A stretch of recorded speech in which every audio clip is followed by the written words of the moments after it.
Before using the analyser, firstly check that the particle filter is clean.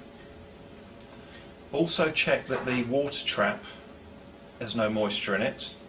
If necessary, gently remove the rubber bung and then replace it.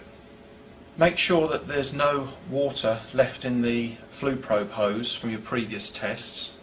Connect the hose to the bottom of the water trap. Connect the plug of the thermocouple into T1. Normally, if you have the head of the screw pointing towards you, that makes sure that the connections are around the right way.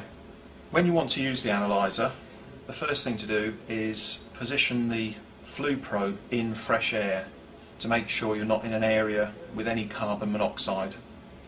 Then press the on button. You can hear the pump start. It starts its countdown, briefly flashes up the battery status, the fuel and also the pressure units, and it continues its countdown. On a KANE 425, the fresh air purge normally lasts somewhere between 30 seconds and a minute.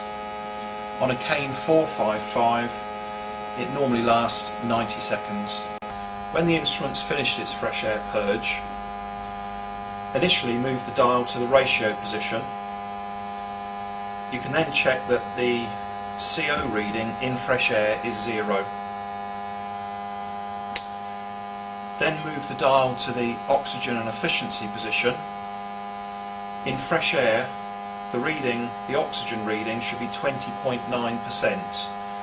Now that may vary by 0.1% either way, so either 20.8 or 21% is perfectly acceptable. The TI figure here, that's the inlet temperature. When we switch the instrument on, that was the actual temperature of the thermocouple on the end of the flue probe, and the analyser remembers that temperature as the inlet temperature. Next, move the dial round to the status position. You notice that stops the pump. On the top line, it gives you battery status. If this is lower than 20%, either replace or recharge the batteries. You've got the clock, the calendar, and also on the bottom line, cal. That's the number of days before the instrument's due for its next check and recalibration.